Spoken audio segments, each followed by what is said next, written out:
Hello everyone, welcome to new chemistry world. तो solutions पर आज लेक्चर नंबर 8 पर बात होगी, जिसमें कि हम क्वालिटेटिव प्रॉपर्टीज हमने पढ़ लिया था, relative lowering of vapour pressure. आज हम जो बात करेंगे आपसे वो आपका है that is the elevation of boiling point, और दूसरा क्या है depression in the freezing point. तो चलिए स्टार्ट करते हैं। तो पहले आपसे हम बात करेंगे क्या that is the elevation of boiling point.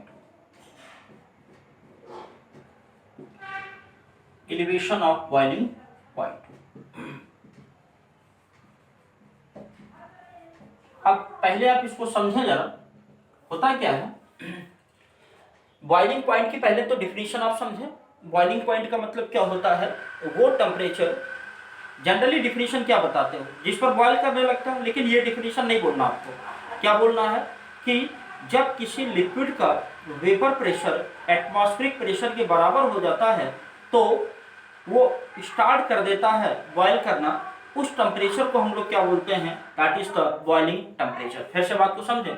Boiling point और boiling temperature is that temperature at which the vapour pressure of a liquid becomes equal to the atmospheric pressure. इसको थोड़ा सा मेंशन करते हुए हम चलते हैं। तो हमने क्या बताया कि boiling point is the temperature at which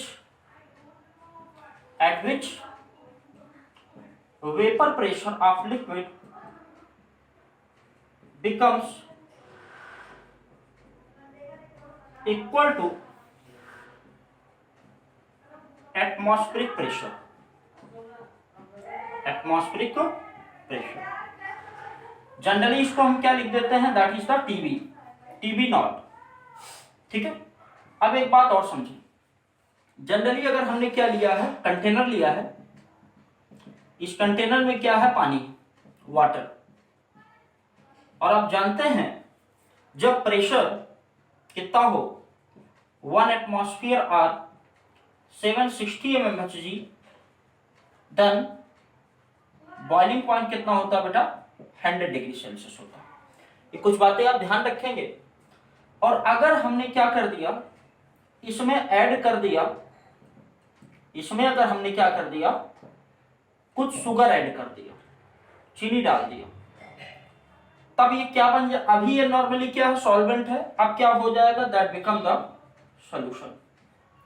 इसका जो बॉइलिंग पॉइंट होगा वो क्या करेगा, बढ़ जाएगा। अब 100 डिग्री सेल्सियस नहीं होगा बल्कि 100 से ज्यादा हो जाएगा। तो ऐसी कंडीशन में ये जो बॉइलिंग पॉइंट बढ़ने के लिए जिम्मेदार कौन है, सल्यूट जिम्मेदार। कौन जिम्मेदार है, सल्यूट। एक तरह से आप ये भी कह सकते हो कि इसका वेपर प्रेशर क्या है, ज्यादा है। जब इसमें सल्यूट ऐड कर दिया तो वेपर प्रेशर क्या हो गया, कम हो गया। तो वेपर प्रेशर कम हो गया और हमें वेपर प्रेशर को इक्वलाइज करना है, मतलब उसी पर उस लेवल पर मेंटेन करना। तो हमें क्या करना पड़ेगा, टेम्परेचर बढ़ाना पड़ेगा। तो जो टेम्परेचर बढ़ा रहे हैं, जो एलिवेट कर रहे हैं, that is known as elevation of boiling point. अब जरा एक बात समझें। अगर हम मान लें यहां पर इसका बॉइलिंग पॉइंट कितना है टीबी नॉट, तो इसका बॉइलिंग पॉइंट क्या हो जाएगा, that will be the TB. क्या होगा, टीबी। तो अब एक बात आपने क्या सीखा TB is greater than TB not. तो टीबी है वो ज्यादा होगा किससे, टीबी नॉट से। और यहां पर अगर आप डिफरेंस निकाल लें TB minus TB naught that is equal to delta TB. इसे ही क्या बोलते हैं, that is elevation of boiling point. क्या बोलते हैं बेटा, एलिवेशन ऑफ बॉइलिंग पॉइंट। अच्छा, ये जो एलिवेशन ऑफ बॉइलिंग पॉइंट है ये डायरेक्टली प्रोपोर्शनल होता है किसके, मोलैलिटी के। किसके, मोलैलिटी के। मतलब मोलैलिटी क्या होता है, number of moles of solute present in per KG of the solvent. Number of moles of solute present in the per KG of solvent. अब आप यहां पर लिखेंगे delta T B equal to हो जाएगा के बी, और क्या लिखेंगे एम, जहां पर के बी क्या है दैट इज इबिलियोस्कोपिक कांस्टेंट या मोलल एलिवेशन कांस्टेंट। क्या है, इबिलियोस्कोपिक कांस्टेंट या तो मोलल एलिवेशन कांस्टेंट। इसको थोड़ा मेंशन करते हुए चलते हैं। केबी क्या चीज है, that is molal elevation constant, या तो हम क्या बोलेंगे, दैट इज इबिलियोस्कोपिक कांस्टेंट। अब अगर आपसे कहा जाए, आप जरा डिफिनीशन बताएं केबी की, what will be the definition of KB if m equal to 1, अगर मोलैलिटी 1 हो जाए तो ऐसी कंडीशन में टीबी बराबर काहे की हो जाएगा, केबी की। मतलब क्या है, मतलब ये है अगर 1 मोल सॉल्यूट को 1 किलोग्राम सॉल्वेंट में डाल दें तो ऐसी कंडीशन में टेम्परेचर में जितना भी एलिवेशन होगा दैट इज नोन एज क्या, मोलर एलिवेशन कांस्टेंट और इबिलियोस्कोपिक कांस्टेंट, इबिलियोस्कोपिक कांस्टेंट। ठीक है, ये स्पेलिंग थोड़ा सा देख लीजिएगा, कोई दिक्कत नहीं है, इबिलियोस्कोपिक कांस्टेंट। तो फिर से हम रिपीट करते हैं, हमने क्या कहा, बॉइलिंग पॉइंट वो टेम्परेचर होता है जिस पर किसी लिक्विड का वेपर प्रेशर एटमॉस्फेरिक प्रेशर के बराबर हो जाया करता। कैसे लिखते हैं, टीबी नॉट से लिखते हैं। ये अभी हमने क्या लिया, वाटर लिया, 1 एटमॉस्फेयर और 760 mmHg पर बॉइलिंग पॉइंट वाटर के कितना ऑब्जर्व करते हैं, 100 डिग्री सेल्सियस, और इसको हमने कितना मान लिया, दैट इज टीबी नॉट। जब इसमें कुछ शुगर डाल दिया तो ऐसी कंडीशन में क्या बन गया, सोल्यूशन बना, इसका बॉइलिंग पॉइंट क्या हो जाता है, टीबी होता है।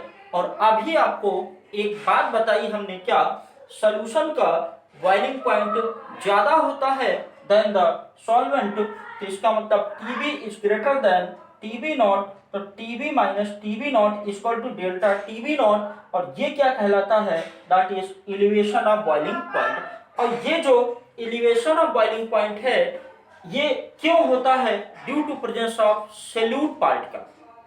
तो क्या होगा, elevation of boiling point directly proportional to molality. अब यहाँ पर प्रोपोर्शनलिटी साइन हटेगा तो क्या मिलेगा, केबी, और केबी इंटू एम, एम मतलब मोलैलिटी, तो केबी मोलल एलिवेशन कांस्टेंट। अगर मोलैलिटी 1 है तो डेल्टा टीबी इक्वल टू कितना होगा, केबी। एक बार आप नोट करें फिर आगे बात करते हैं।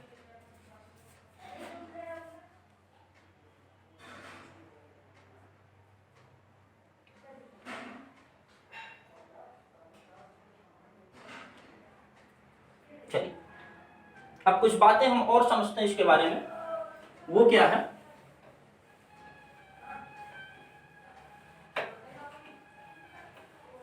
जरा बात को समझे आप।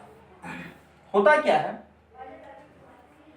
ये जो केबी होता है that is equal to M R TB square upon 1000 into delta H vaporization H. ये थोड़ा सा फार्मूला आप ध्यान रखेंगे, कभी अगर केबी की वैल्यू आपको फाइंड आउट करना पड़े और डायरेक्ट वैल्यू ना दिया हो तो ऐसी कंडीशन में आप क्या करते हैं, ये फार्मूला अप्लाई कर देते हैं। ठीक है, इसी तरह से आगे हम केएफ पढ़ेंगे, और केएफ में क्या होगा, यहाँ पर टीएफ हो जाएगा, और फिर इसके बाद वेपराइजेशन की जगह क्या हो जाएगा, फ्यूजन हो जाएगा। अब एक बात और समझे, मोलैलिटी बराबर क्या होता है, that is number of moles over mass of solvent.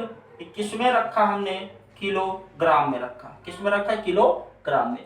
अब इसको अगर हम चाहें तो लिख सकते हैं मोलैलिटी इक्वल टू, हम लिख देते हैं मोल बराबर मास अपॉन मोलर मास।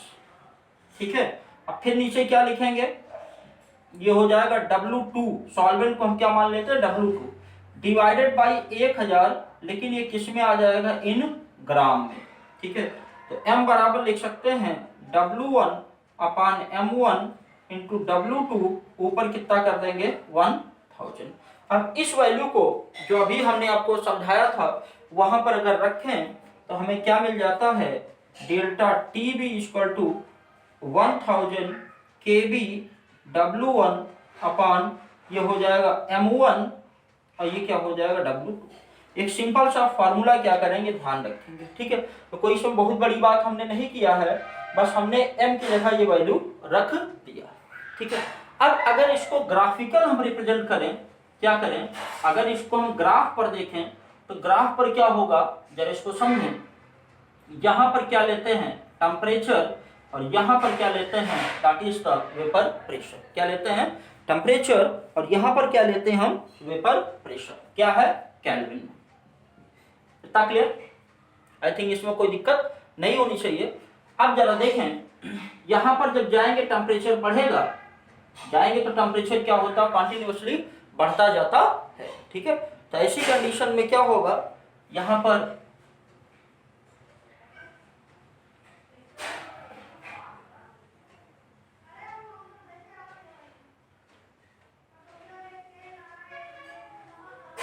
ये किसके लिए है, that is for the solvent, और ये किसके लिए है, that is for the solution. ठीक है, अगर आप इसको मिला देते हो, जो डिफरेंस आ रहा है दैट इज डेल्टा टी। अब देखें, इसमें कोई बहुत ज्यादा काम परेशान होने की जरूरत नहीं है। ठीक है, नॉर्मली ग्राफ दिया है तो इसको आप ऐसे ही याद रखें। तो ये किसके बारे में था, this is all about the, किसके बारे में था बेटा, that is all about the क्या बोलते हैं, that is the elevation of boiling point. एक प्रॉब्लम करते हैं, इसके बाद फिर हम अगली कोलिगेटिव प्रॉपर्टी पर करते हैं। इसको नोट करें, फिर आगे चलते हैं।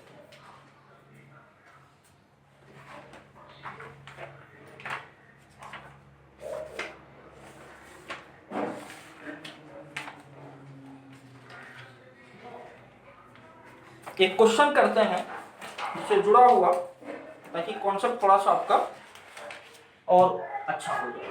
चलिए,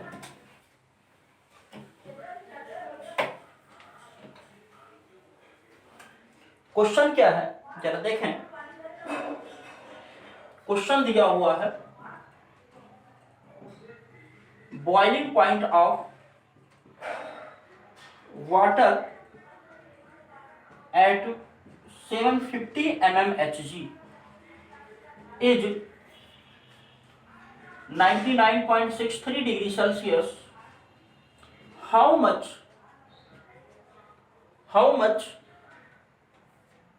sucrose मतलब चीनी is added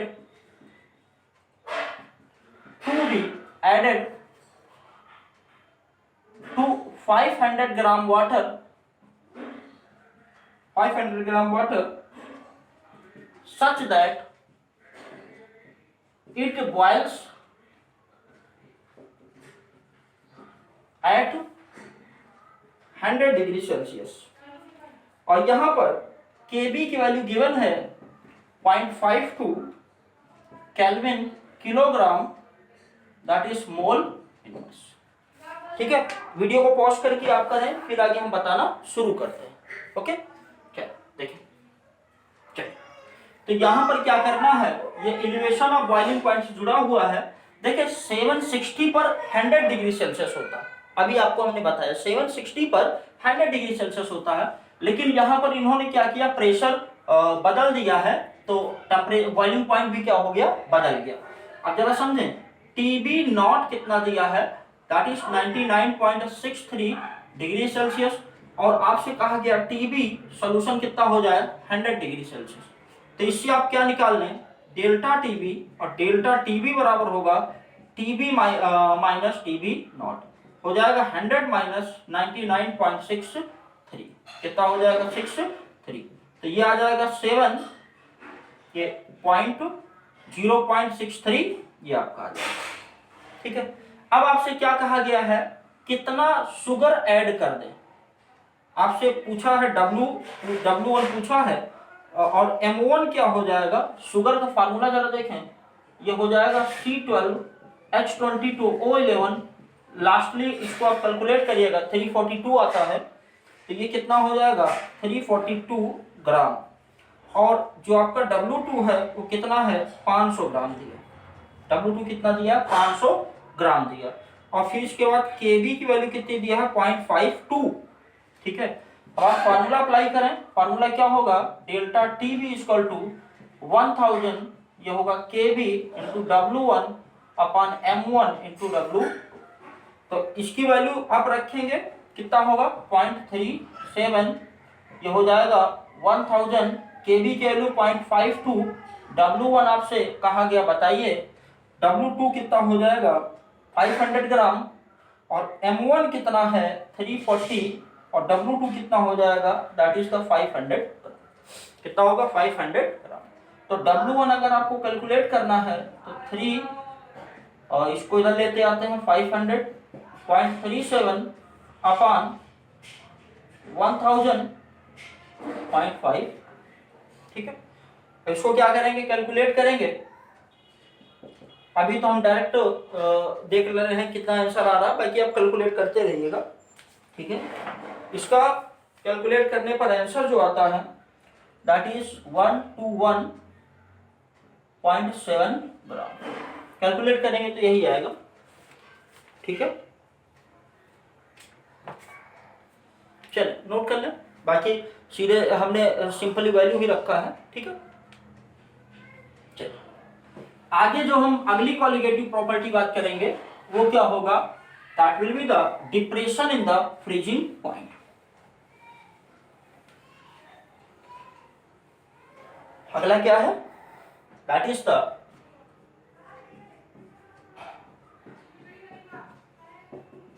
depression in freezing point.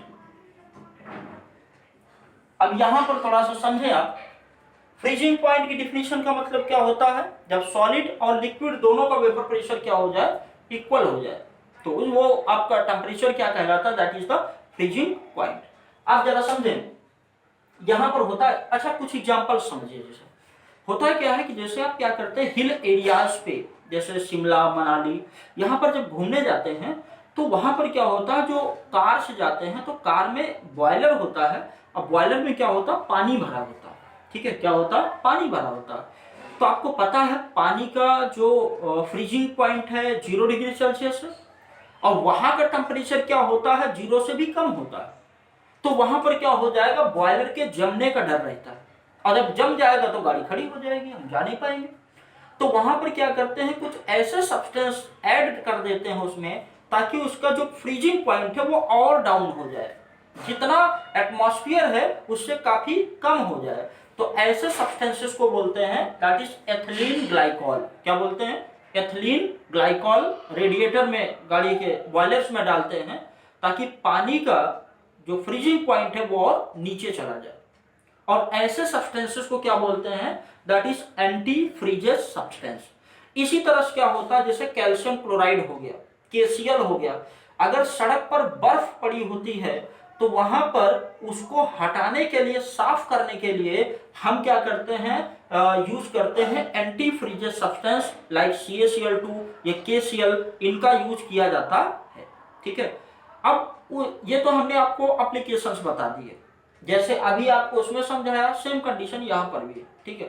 तो थोड़ा सा समझते हैं, जरा देखें हमने क्या लिया। ये क्या है आपके सामने, वाटर है, ये क्या है, वाटर है, और इसका फ्रीजिंग पॉइंट कितना है, TF नॉट कितना हो जाएगा बताएं, 0 डिग्री सेल्सियस। कितना होता है, 0।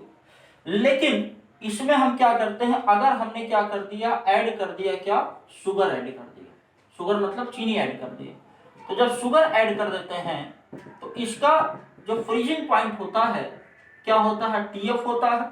कितना, TF that is less than कितना, 0 डिग्री सेल्सियस। 0 से भी क्या होता है, कम हो जाता है। तो इसको हम लोग क्या बोलते हैं, that is elevation of, sorry depression of the freezing point. Freezing point का डिप्रेस हो जाना, ठीक है। अब देखिए इस डिप्रेशन के लिए जिम्मेदार कौन होता है, सॉल्यूट जिम्मेदार होता है। और एक बात ध्यान रखिएगा, यहां पर जो जमता है, फ्रीज होता है, वो कौन फ्रीज होता है, सॉल्यूट कभी फ्रीज नहीं होता है, सॉल्वेंट फ्रीज होता है। कौन फ्रीज होता है, सॉल्वेंट फ्रीज होता है, इसको थोड़ा सा ध्यान रखना। तो यहां पर क्या होगा, जो आपका TF नॉट है that is greater then TF, ठीक है। तो यहां पर क्या हो जाएगा, TF naught minus TF equal to delta TF। इसी को क्या बोलते हैं, that is the depression in the freezing point. अब इसके लिए कौन जिम्मेदार है, who is responsible for this, delta TF directly proportional to क्या होगा, मोलैलिटी के। तो डेल्टा TF आप लिखेंगे के एफ क्या होगा m।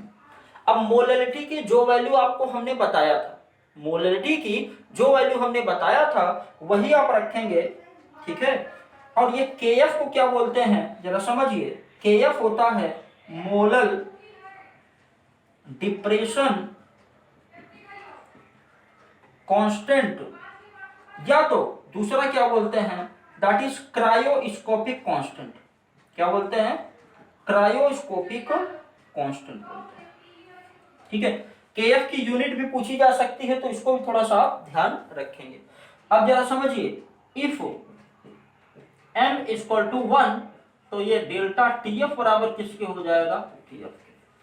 डिफिनीशन अगर आपसे पूछा जाए तब क्या बताएंगे, बताएंगे 1 मोल सॉल्यूट को अगर 1 किलोग्राम सॉल्वेंट में डाल देते हैं, अगर 1 मोल सॉल्यूट को 1 किलोग्राम सॉल्वेंट में डाल देते हैं, तो जितना भी फ्रीजिंग पॉइंट में कमी आती है that is known as cryoscopic constant और मोलर डिप्रेशन कांस्टेंट। इसी तरह से यहां पर भी हम कह सकते हैं क्या, के एफ इक्वल टू हो जाएगा दैट इज m, ठीक है, R T F square upon 1000 delta, ये हो जाएगा फ्यूजन के लिए, क्योंकि यहां पर फ्यूज हो रहा है, क्या हो रहा है, फ्यूज हो रहा है। जब के एफ की वैल्यू आपको नहीं दी होगी, बाकी वैल्यू दी होंगी, तब आप क्या करते हैं, इससे निकाल लेते हैं, ठीक है।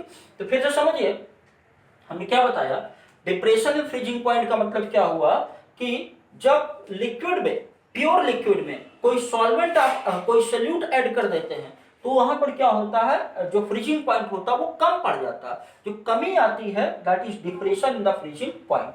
तो इसके लिए जिम्मेदार कौन है, सोल्यूट है। तो नॉर्मली हमने क्या कर दिया, वैल्यू रख दी। अब यहां पर अगर हम ग्राफ के बारे में बात करें, सिमिलर कंडीशन यहां पर भी, ये क्या है, वेपर प्रेशर, और ये क्या है, दैट इज द टेम्परेचर। ये क्या है, टेम्परेचर।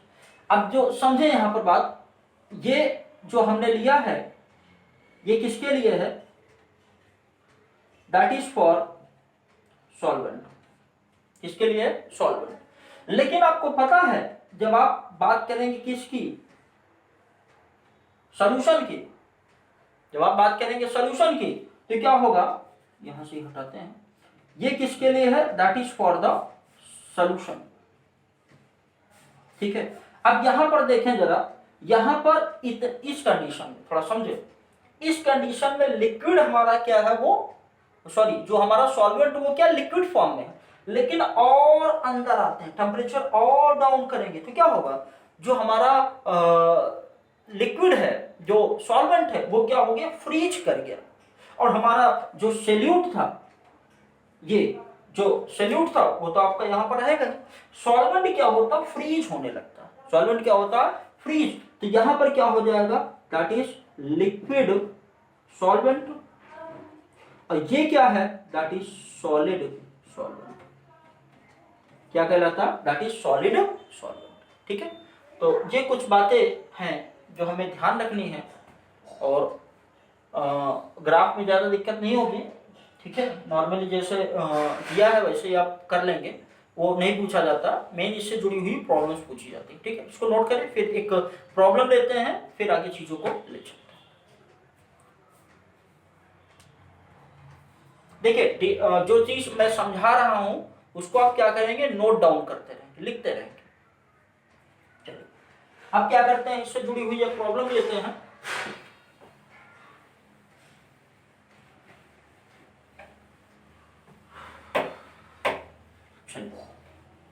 देखते हैं,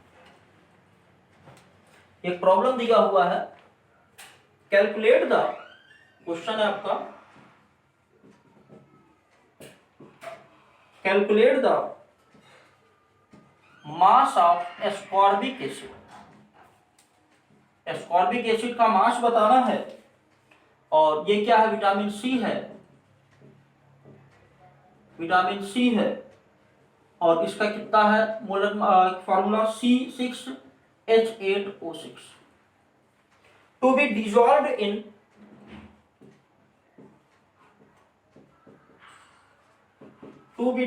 इन 75 gram of acetic acid to lower its melting point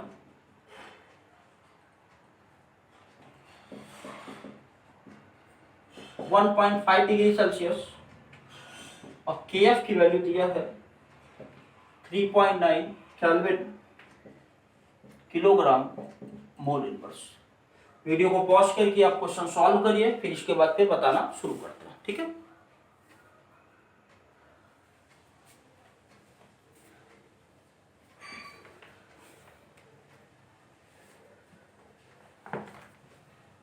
चलिए देखिए क्या क्या दिया इसको जरा समझिए। यहां पर calculate the mass of ascorbic acid, आपसे W1 पूछा गया है और मोलर मास मतलब आपको बताना है क्या है, M1 बताना है। M1 बताने के लिए C6H8O6, ठीक है। ये हो जाएगा 12×72, 8 16×96, स्क्वायर करेंगे हो जाएगा कितना 8 तो 10, ये हो जाएगा 6 और फिर 9 7 16 1 17 176, ठीक है। और फिर इसके बाद कितने में 75 ग्राम एसिटिक एसिड है, तो W2 कितना है, दैट इज 75 ग्राम।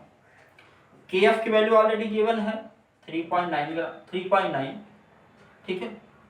और फिर इसके बाद क्या कहा गया, डेल्टा TF की वैल्यू ऑलरेडी गिवन है, दैट इज 1.5 डिग्री सेल्सियस। हमें फार्मूला अच्छे से पता है, क्या formula, delta TF equal to 1000 KF W1 upon M1 into W, this is the formula, ठीक है।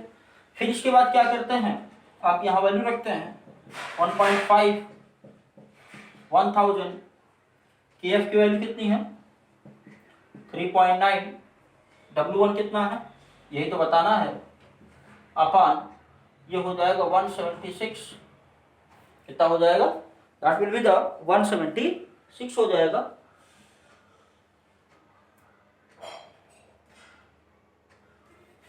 फिर इसके बाद W2 75 ग्राम। अब क्या करते हैं, वैल्यू को थोड़ा सा इसकी पोजीशन को बदलते हैं, 1.5 इंटू 176 इंटू 75 अपॉन 1000 3.9, कितना हो जाएगा 3.9। अब अगर इसको हम सॉल्व करें तो W1 हो जाएगा 5.0 ग्राम के आसपास आएगा, नियर अबाउट कितना हो जाएगा 5.0 ग्राम के आसपास आ जाता है, ठीक है। तो आई थिंक इसमें कोई दिक्कत नहीं होनी चाहिए। तो क्या हो जाएगा, फिर से थोड़ा समझिए, calculate the mass of ascorbic acid, आपको मास बताना है, तो कितना मान लिया W1 इक्वल टू, यहाँ पर ये मान लेते हैं, इसे कैलकुलेट करना, M1 क्या दिया है एस्कॉर्बिक एसिड विटामिन C, फिर इसके बाद W2 कितना दिया 75 ग्राम दिया है, KF की वैल्यू कितना दिया 3.9 ग्राम, डेल्टा TF ऑलरेडी मेंशन है 1.5 डिग्री सेल्सियस।